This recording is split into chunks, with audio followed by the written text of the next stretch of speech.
On décuve, c'est la gueule de bois.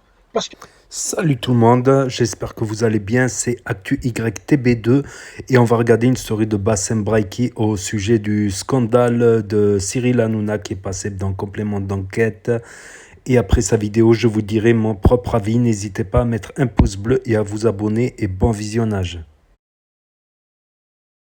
on décuve pas. Putain, regarde, moi je suis en ville, regarde-moi ça. Putain, regarde-moi ça. Comment il a fait? Aïchik, il a fait comment là? Aïchik, ils ont fait comment? On décuve pas. Putain, regarde, moi je suis en là, à Chitane, à Lyon, un peu d'eau et ça part en live. Allez, viens, on esquive, les decks, tout ce qui va avec. Alors, salam alaikum les gens, ça va, vous allez bien? Alors, on décuve, c'est la gueule de bois? Parce qu'après la fête, il y a toujours la gueule de bois. Alors les gars, chronique d'un pétard mouillé, mesdames et messieurs. Qu'est-ce qu'on a appris hier? Moi, j'ai pas vu le reportage, hein, parce que Dieu en soit témoin qui m'arrache les yeux si j'ai vu un jour, une minute de son émission ou de son reportage. Alors, j'ai jamais attendu un couplet comme ça. Ça, c'est tous ces fans, hein, frustrés. Ah là là, ah là là, on va l'éteindre. En fait, c'est lui qui vous a terminé. Parce que vous êtes des clochards, tout simplement. Comme j'ai dit hier, vous mordez la main du maître qui vous a filé à manger. Surtout les Maghrébins qui sont allés tapiner sur son plateau et qui se réjouissaient. Et qui se réjouissaient de ce qui allait lui arriver. Ben, il va lui arriver quoi? Il va lui arriver qu'il va faire une contre-enquête sur France 2. Il va leur mettre dans le baba. Baba! Qu'est-ce qui va se passer d'autre? Il va se passer que vous allez tous faire la queue pour tenir sa queue. Baba, baba, baba! Et qu'est-ce qui va se passer? Ben, il va profiter de ça. Moi, je me demande même si il n'est pas de mèche avec un journaliste de France 2. J'ai envie de te dire. Moi, j'aurais fait pareil. Hein. Allez, viens, pour faire taire les chiens et les chiennes, on va faire un petit complément d'enquête. Oh, une goutte dans un verre d'eau. Une goutte. Bande d'abrutis que vous êtes. Wallah, vous êtes des abrutis. Parce que vous êtes des jaloux. Vous aimez pas la réussite en France. En plus, cette réussite, il l'a fait sur vos cerveaux vides. Parce que plus il y a des cerveaux vides comme vous, qui apprennent dans ces émissions l'actualité en France, c'est que vous n'avez pas de cervelle. Eh bien, plus lui, il a fait son argent, il n'a rien volé du tout. La seule chose qui vous a volé, c'est vos carences intellectuelles. Alors apparemment, hier, on a plus vu la duchesse faire le super-héros des réseaux avec une cape. Bah ta cape, fallait la mettre à Lyon, fallait la mettre à Bruxelles, fallait la mettre chez Damsès, fallait la mettre, ainsi de suite. J'ai envie de vous dire, vous avez cru quoi? Mais vous rigolez ou quoi? C'est le début de la fin, c'est moi qui vous le dis. Parce que après l'orage, il y a toujours le soleil. Et c'est à la fin du bal qu'on paye les musiciens. Voilà. Donc, qu'est-ce qui va se passer aujourd'hui? Il va faire sa plus grande audience. Parce que vous êtes des moutons et vous êtes des cafards. Et les premiers qui vont être devant ce poste de télévision, ça va être ceux qui attendaient hier. Complément d'enquête, on l'a éteint. Viens, on va sur X se rassurer entre nous. Oh, c'est un escroc. Il a 300 millions. Ben, il a travaillé. Il les a fait sur vos dos d'abrutis. Tout simplement, du pain, du vin, des jeux pour le peuple. Donc, chronique d'un échec non préparé. Eh ouais, les gars. Allez, continuez vos vies de merde avec vos semblants d'associations et vos semblants Twitter X, Tazubbi, vos conférences, vous pensez être comme Minus et Cortex, refaire le monde, vous êtes que des cafards et des vulgaires insectes. Tout simplement, assoiffés de buzz. Mais que vous le vouliez ou non, il y en a, ils le créent. D'autres, ils le suissent et ils le pompent. Donc voilà, vous allez faire la queue pour tenir sa queue. Comme d'habitude, mesdames et messieurs. En tout cas, Cyril, moi, j'ai jamais adhéré à tes émissions. Comme je l'ai dit dans mes vidéos précédentes, à l'époque du Morning Live, ça me faisait rire. Quand t'es rentré dans la politique ou dans l'actualité, j'ai envie de te dire, là, tu t'es perdu un petit peu. Que ça soit toi et tes chroniqueurs, ce truc-là. Mais moi, je l'ai toujours dit. Wallahi l'azim, je n'avais absolument rien. C'est juste qu'ils prenaient ma commune. C'est juste parce qu'ils faisaient descendre des hijbés de merde sur les plateaux. Ben, j'ai envie de te dire, c'est pas lui qui leur a mis le couteau sous la gorge, mais il a su profiter du truc, tout simplement. Vous êtes des haineux. Vous êtes des haineux parce qu'il y a une chose qu'il faut vous dire maintenant. Vous pourrez plus faire sans lui. C'est bon? Parce que tu crois que ça va se passer comment, là? La tempête, elle va passer. Quelle tempête? Ah, pouf. Le vent, il va passer. Ben, Bolloré va lui proposer un poste de directeur de chaîne. C'est tout, les gars. Et tu crois que France 2, ils vont s'en sortir comme ça? Bon, voilà, mesdames et messieurs. Aïe, aïe, aïe. Ouais, Bassem, tu m'as l'air content, tu le soutiens. Je soutiens personne. Moi, je suis juste. Tout simplement. Je suis juste. Tout simplement. Je déteste les hypocrites comme vous. Et les pompeurs comme vous. Tout simplement. Voilà, si ça avait été un autre animateur, j'aurais parlé exactement pareil. Mais là, ya habibi ya baba, il vous l'a mis dans le baba. C'est le malikum, les gens. Voilà, c'était la story de Bassem Braiki au sujet de Cyril Hanouna de TPMP qui est passé à complément d'enquête hier avec multiples accusations.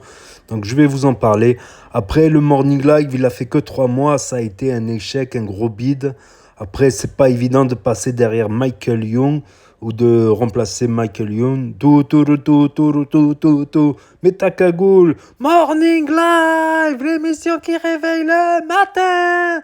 Et avec son haut-parleur, il était fou. Un peu, il jouait le gogol. Michael Young. Franchement, un bon comédien. Franchement, un bon délire-man.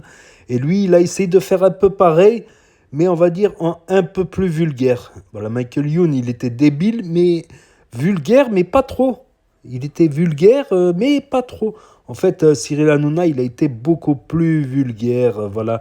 Et il a tout essayé pour... il a galéré avant de passer à W9 et à TPMP avec Bolloré. Il a galéré des années, entre 20 ans et 40 ans. Il a galéré, il a fait des apparitions avec Arthur, tout ça. Et en fait, dans l'émission, ils ont beaucoup parlé de ses collaborateurs, en fait, de ses collaborateurs virés, qu'ils ont tous parlé mal de lui. Ils l'ont aperçu aussi. Ah, je vous spoil un petit peu, c'est un résumé, quoi. Ensuite, ils l'ont aperçu, il a dit « Ouais, mais ceux qui vont mal me parler, c'est parce qu'ils ont été virés, tatati, tatata. » Et il est parti, il ne veut pas d'interview ni rien. Donc, il y en a qui ont témoigné comme quoi il y a beaucoup de mise en scène, que, voilà... si, comment dire, une notification. Si par exemple pour la peine de mort ils étaient tous d'accord, et il en fallait deux qui ne soient pas d'accord, des trucs comme ça, malgré leur, voilà. Alors qu'on croit que c'est un plateau, que c'est tout improvisé, ça serait tout monté en scène, ou une grande partie montée en scène. Pour une émission comme ça qui prend, on va dire, la liberté d'opinion, on va dire, c'est un peu mesquin, quoi. Encore que des influenceurs fassent des mises en scène, c'est pas trop grave, on va dire, mais qu'une émission qui, voilà, qui prenne la libre pensée, les débats, qui se dit être débat. Après, c'est une émission, depuis sa création, ils ne font que surfer sur le buzz. Voilà, dès qu'il y a un truc, un fait divers, un truc à la télé, aux infos, une agression, ils sautent dessus et ils invitent. Ou quand les gens de la télé-réalité s'embrouillent, voire quelques rappeurs aussi. Donc ils sont à l'affût sur un peu tout, sur un peu tous les buzz. En fait, ils surfent sur les buzz. Tout comme Bassem surfe aussi sur les buzz, tout comme moi je surfe un peu aussi sur le buzz. Un peu, beaucoup, passionnément. Bon, j'ai une autre chaîne où je fais pas de buzz, ou une chaîne spécialisée, une autre chaîne, une autre passion, on va dire. Rien à voir. Mais voilà, cette chaîne, voilà, je surfe sur le buzz également. C'est à peu près le même principe, on va dire. Dès qu'il y a un fait d'actualité, ben, tous y rebondissent. Et moi, je rebondis dessus. Voilà, et je dis mon avis. Voilà, je peux avoir des avis différents, des idées parfois originales, tout ça. Donc, il y avait Booba aussi qui a été interviewé parce qu'il se disait ami avec... et voilà, ils ont montré aussi des images quand il a soufflé dans la queue d'un chien. Bref, des trucs bizarres. Enfin, ça prouve qu'il a tout essayé pour buzzer. Et finalement, c'est à 40 ans qu'il a percé. C'est à 40 ans qu'il a percé grâce à W9. Et d'ailleurs, les principaux revenus viennent de TPMP. Voilà, c'est une émission à buzz. Ils vont faire, même sur les buzz de la politique, ils ont invité les gens du Rassemblement national, tout ça. Mais il a eu beaucoup d'amendes aussi. Voilà, beaucoup d'amendes, style pour homophobie, pour je crois, 9 millions d'amendes pour homophobie. Ils ont eu 100 millions d'amendes en tout.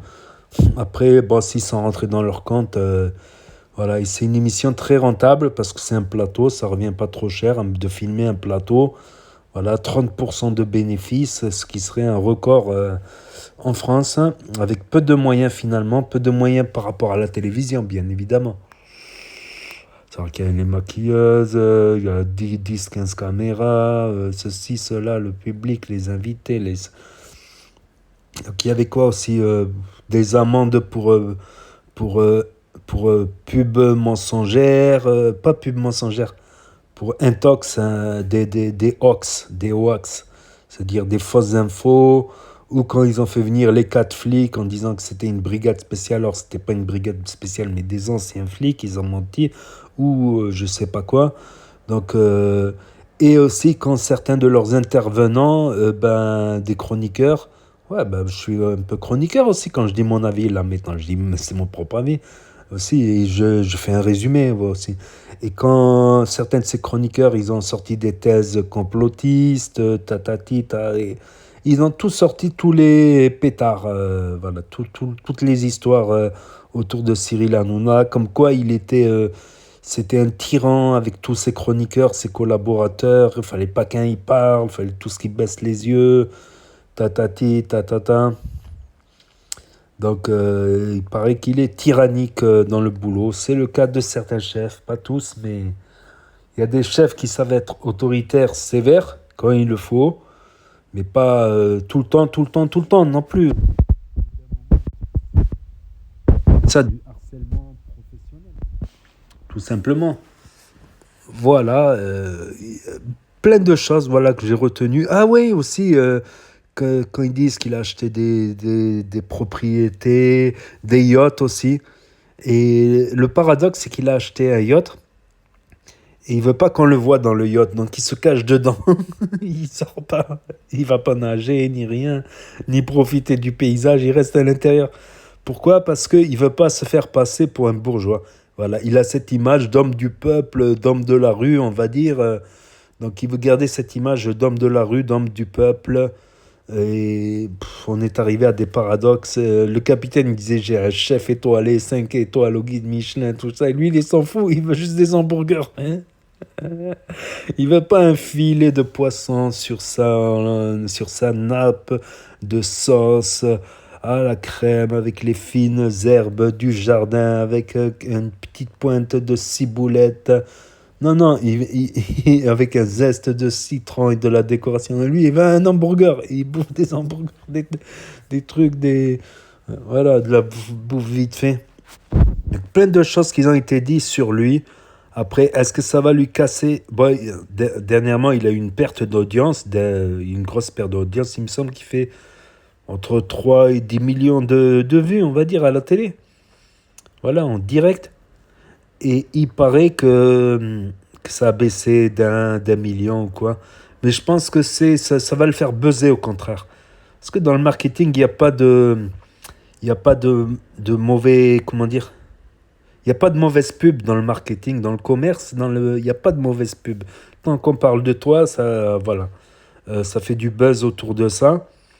Voilà, tant que, voilà, le vrai bad buzz, c'est quand, voilà, par exemple, t'es condamné pour viol au tribunal. Oui, là, c'est un bad buzz. Il y a des bad buzz, des trucs, ou des flagrants délits, des escroqueries. Tu perds beaucoup de followers, de gens qui te suivent.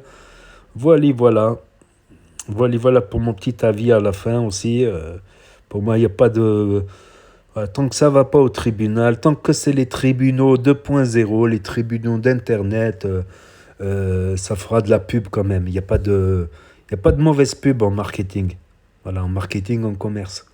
Comme j'ai dit, tant que c'est les tribunaux 2.0 de Twitter, des réseaux YouTube, Snap, TikTok, TokTok, Facebook, tout ce que vous voulez, ça fera que de la pub. Voilà, de le clasher, de le faire buzzer, tout ça. Voilà, comme j'ai dit, les bad buzz, les vrais bad buzz qui te font vraiment perdre beaucoup, c'est pas les tribunaux d'internet, hein, c'est les tribunaux judiciaires, ouais, finalement. Et dire qu'ils ont écopé entre 10 millions et 100 millions d'amendes, Voilà, par le CNRS, tout ça. La censure, tout ça. Donc voilà, c'est tout pour ma synthèse, mon avis et mon petit résumé à la fin. Donc n'hésitez pas à me dire ce que vous en pensez dans les commentaires, à mettre un pouce bleu, à vous abonner, à cliquer sur la cloche. Et je vous dis à très bientôt les amis, les potos, pour de nouvelles vidéos. Merci d'avoir regardé. C'était Actu YTB2, premier sur les actus, les infos des influx. Tchuss, à plus, à bientôt.